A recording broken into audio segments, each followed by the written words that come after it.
much do you really know about DNA, and what are they collecting on a larger scale, that is? You know, when your DNA is on record, you could live in a house or apartment. After living there for a while, you could move somewhere else. Then another person who you don't know or have seen could have moved into that house or apartment. They could commit a murder there. And when forensics comes in to collect DNA samples, guess whose DNA is likely to pop up? Now, of course, forensics knows this and they have procedures for that, and they know who lived there before anyway, and when this other person moved in. So they know what to do when that happens. But the point is, this is an example of what happens when other people have access to your DNA records. So I think it's important to have a better understanding of this and how the collection process works. Not only that, how it is stored and kept. Can a person really steal DNA? I have a feeling that this is going to become discussed a bit more as time goes on, but they are not going to make a big deal about it. They are just going to go around and subtly find a reason to get as many people into the system as they can. After all, our DNA tells us about our ancestry, our bloodlines. Maybe they're looking for someone.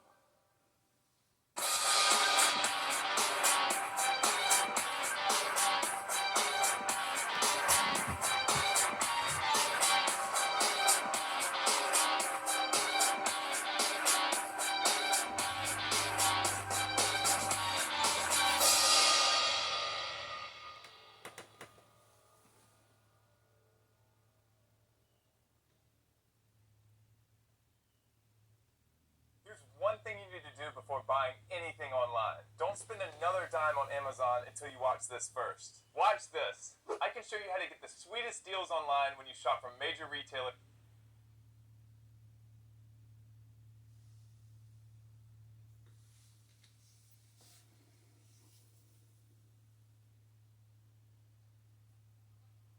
Now, before the advent of fingerprinting as a method of identifying individuals, there were, of course, only so many ways of identifying a person. One of the earliest methods of identifying individuals was through physical descriptions, including details such as height, weight, hair color, eye color, facial features, any distinguishing marks or scars, right? And that was it, primarily for a long time.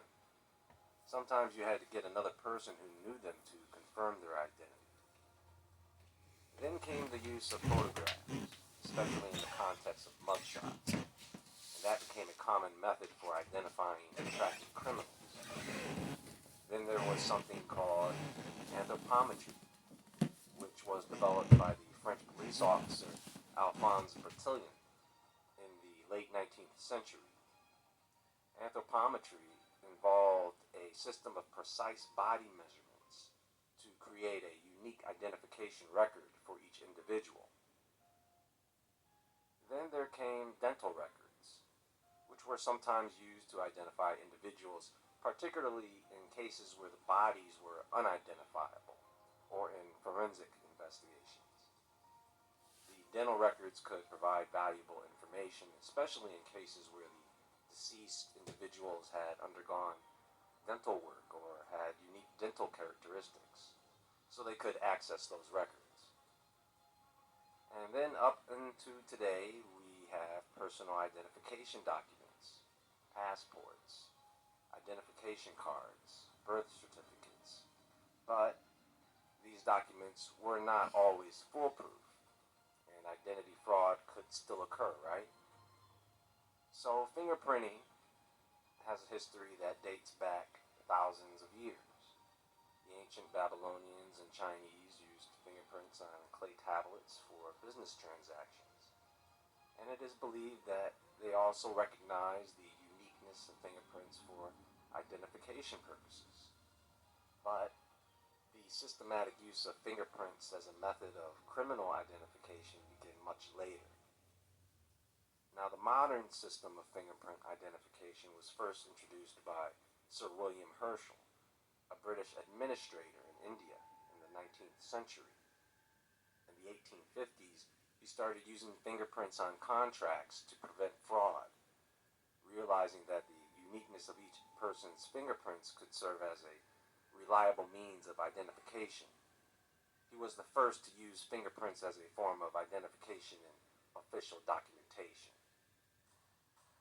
Fingerprinting for criminal identification can be credited to Sir Francis Galton, a British anthropologist and cousin of Charles Darwin, who conducted extensive research on fingerprints in the late 19th century. Galton's work laid the foundation for the classification of fingerprints into different types and patterns: loop, whorl, and arc. And he introduced the concept of using fingerprints as a method of personal identification in forensic science.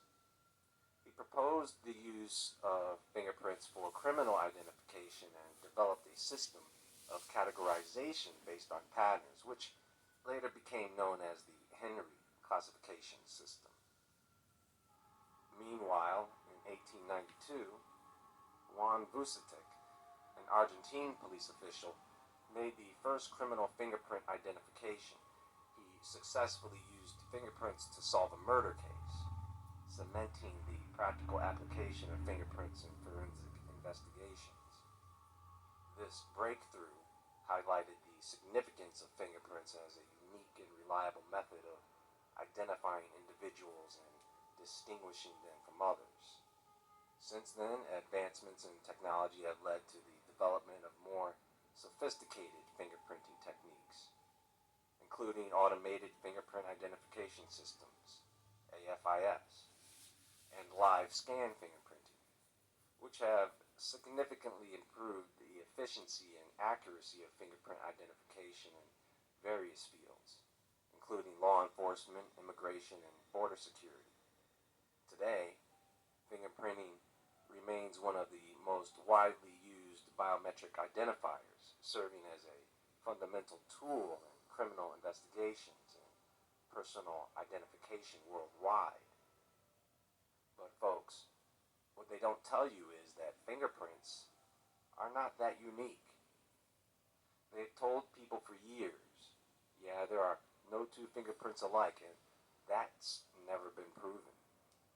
In fact, that type of detective work, as it has solved a countless number of crimes, it has also led to numerous people being mistakenly imprisoned. This is why they would rather collect DNA samples.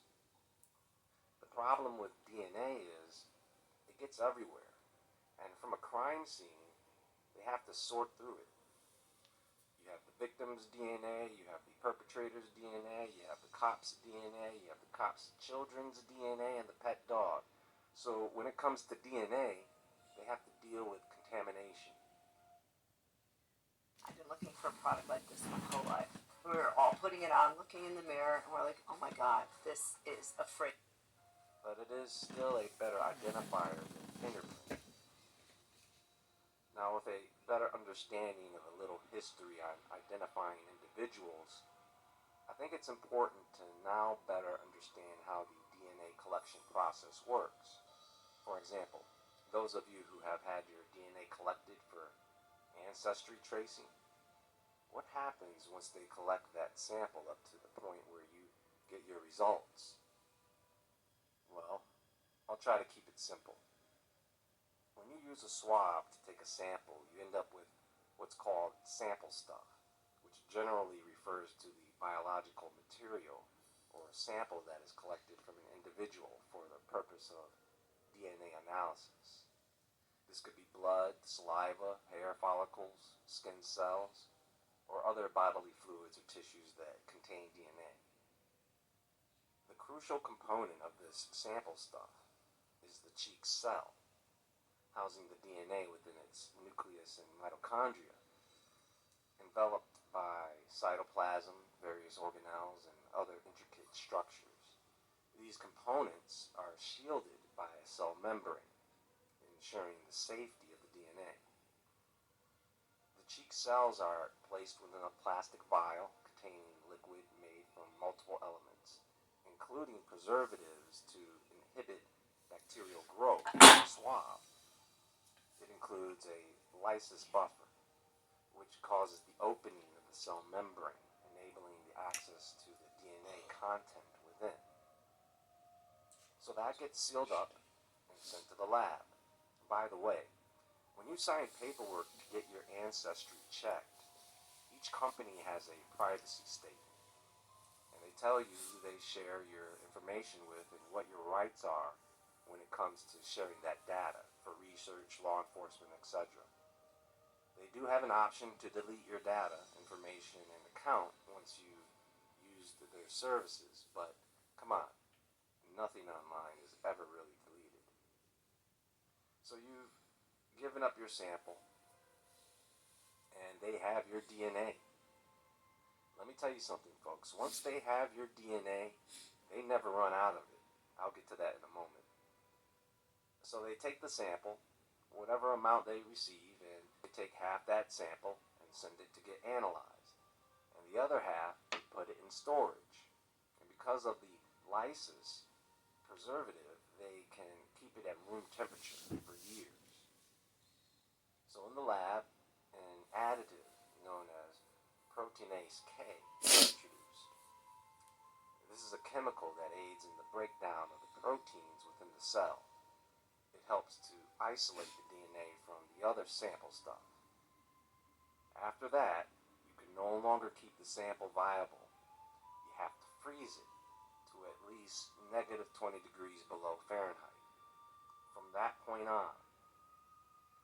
Now they take just a fraction of that sample, and using a naturally occurring enzyme known as helicase or helicase, they can separate the strands of DNA to reveal the underlying nucleotides. The nucleotide pairs harbor the unique genetic information distinguishing one individual from another, unraveling the intricate narrative or lineage. So, picture a ladder. Think of DNA as a ladder. When the two sides of the DNA ladder are pulled apart, a new ladder is built on each side. This happens because a certain building block matches with another building block, and so on. These building blocks link together to form a new ladder that matches the original one. So, from one ladder, two identical ladders are created, kind of like making a copy. This copying process is very important for cells to grow and divide. What that means is, using a technique known as polymerase chain reaction, PCR, you've heard that before, right? Using PCR, they have the capability to produce numerous duplicates of your DNA. They can generate millions of artificial copies. While these artificial copies have a restricted lifespan, remember that. Remember, copies have a restricted lifespan. Okay?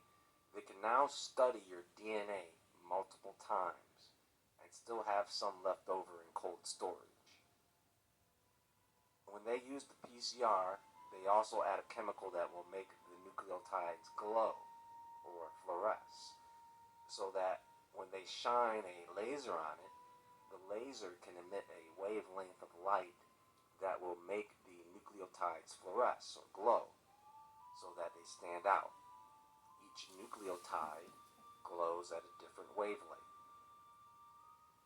And they typically run this PCR process several times to get the best results. If there is anything that looks like something other than what's expected, then they'll check their equipment, run the test again, etc. Now they have all this data after running the test, and they get that analyzed. This analysis basically transcribes the data into something that you can read. And those results are matched up with others in the database to give you a lineage match. Then they send you those results and have a nice day. Now, depending on the firm that stores your DNA, they just keep it in case one day you want to order their services again. And now that you know how DNA can be collected and extracted, I think Ancestry.com has 22 million in the database, which I guess the government could get access to, but that is only so many records.